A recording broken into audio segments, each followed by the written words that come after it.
This is that bread which came down from heaven. Not as your fathers did eat manna in the wilderness and are dead. He that eateth of this bread shall live forever. Nais mo bang malaman kung paano ka personal na pinagpala ng ating Ama sa Langit sa pamamagitan ng mga lider ng simbahan tulad ng mga bishop? Magandang hapon, my dear brothers and sisters. Welcome sa ating programa na Come Follow Me, Philippines. At ngayong hapon na ito, tayo matuto sa Doktrina at Mga Tipan, Section 72, na kung saan ng pamagat, pinagpapala ako ng Panginoon sa pamamagitan ng ministeryo ng mga lider na tulad ng mga bishop. Sa ating panahon, mahalagang maunawaan natin na ang mga bishop ay hindi lamang tagapamahala ng temporal na bagay, kundi sila rin ay mga pastol na nagmamalasakit sa espiritual na kalagayan ng bawat isa sa atin.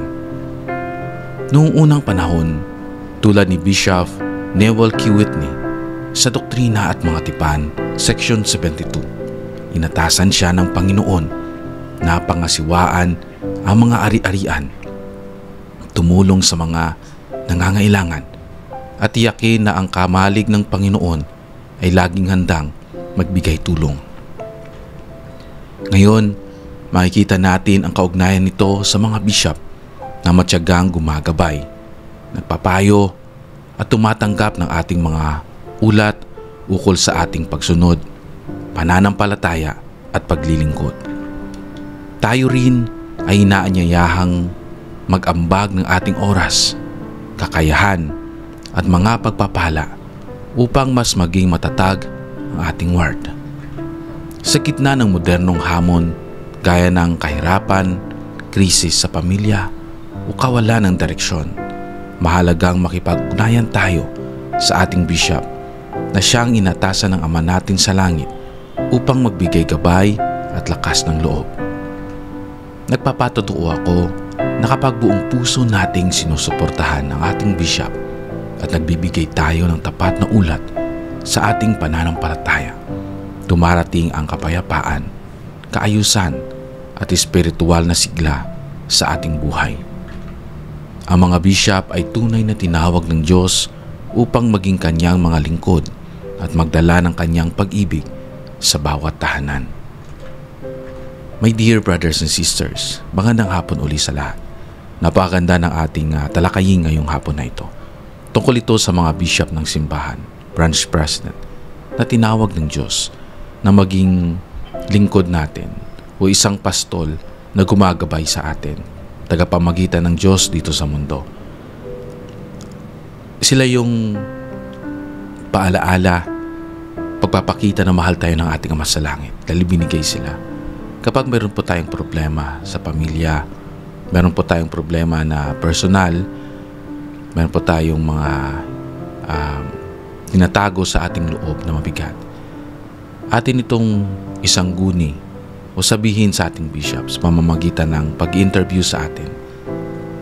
At dito mabibigyan tayo ng payo, mabibigyan tayo ng mga gabay galing sa banal na kasulatan, galing sa Kanya, na ito'y hininga niya rin ng inspirasyon galing sa Ama sa Langit. At alam ko sila'y tinalaga para matulungan tayo, para na magabayan tayo sa direksyon ng ating buhay. Alam ko po na mahal tayo ng ating Ama, kaya pinadala niya ang mga lingkod niya na mga leader dito sa simbahan. Sabi nga sa Efeso chapter 4 verses 11 hanggang 12, at siya'y nagbigay ng ilan upang maging mga apostol, at mga ilan ay mga propeta, at ang ilan ay mga ebanghelista, at ang ilan ay mga pastor at mga guro, sa ikakasakdal ng mga banal, sa gawaing paglilingkod, sa ikatitibay ng katawan ni Kristo. Dito makita natin na mayroon tayong mga buhay ng mga apostles, pinamumunuan ni Prophet Russell M. Nelson, at ganun din yung mga AR-70, yung mga bishop, branch president, stake president, district president, elders quorum president, no? Dahil ito ang gawain ng ating Ama sa Langit. na ilathala ang kanyang ebanghelyo at pagmamahal sa mundo. Kaya may meron tayong mga leader na tumitingin sa atin. Kanya-kanyang leader ay may kanya-kanyang responsibilidad. Tayo rin sa simbahan. Ako po may calling, and sa aking calling ay wala po tayong sahod dito. Lahat po tayo naglilingkod sa personal nating kagustuhan, personal po nating gastos, and ito po yung natawag nating volunteer. At napakaganda po ng salitang volunteer kasi dito natutunan natin na paano magbigay ng isang bagay na kanong meron ka lang, hindi yung kumukuha ka. Yung parang ginagawa mo ito dahil sa pagmamahal, hindi dahil sa meron kang sweldo, meron kang inaasahan, meron kapalit.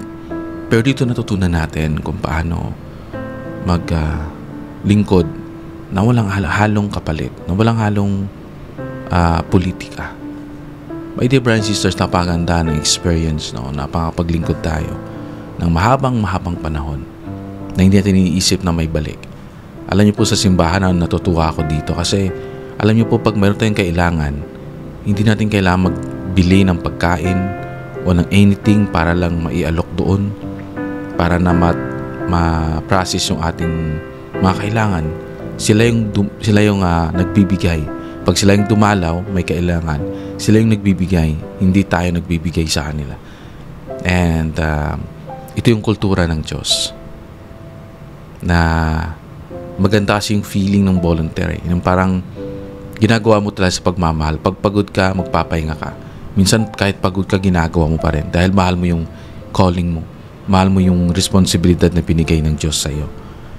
Sa Hebreo chapter 13 verse 17, sabi dito, pasakop kayo sa inyong mga pinuno at pasakop kayo sa kanila sapagkat sila'y nangapupuyat dahil sa inyong mga kaluluwa na parang mga mananagot upang kanilang gawin ito na may kagalakan at hindi may hibik sapagkat ito'y di ninyo mapapakinabangan.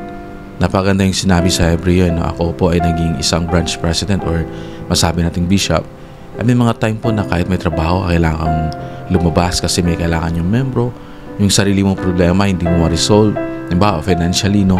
Pero tumutulong ka sa iba, nagpapasalitate ka sa iba, nagme-minister ka sa iba, nililibot mo yung mga membro mo every Sunday or every weekdays. At makita natin kung paano yung Diyos gumagalaw sa pamumuhay ko rin, kung paano niya ako binasbasan sa buhay ko rin. Ganito yung gusto ng Panginoon sa atin, na maglingkod tayo.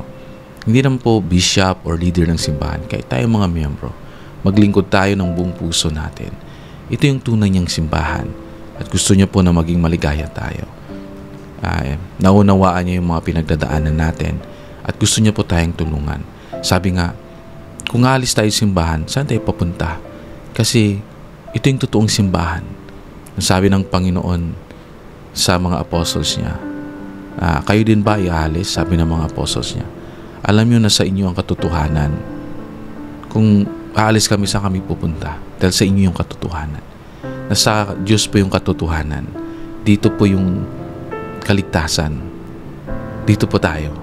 Huwag po tayo mawalan ng pag-asa. Magsimba po tayo every Sunday. Renew po tayo ng ating covenants.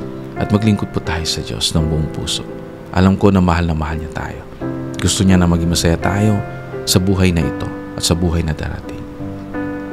My dear brothers and sisters, this time, nagbibigay po ako ng promised blessings as we continue na maglingkod sa ating Panginoon ng buong puso natin at buong kaluluwa.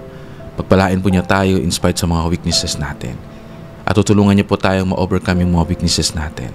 At gusto niya po na pagpalain niyo po tayo na maging matibay ang ating pamilya, na mapalayo po tayo sa mga disgrasya o mga problema. Mahal na mahal po tayo ng ating Ama sa Langit. Ito po ay aking pinatutuhanan sa pangalan ng kanyang anak na si Jesucristo. Amen.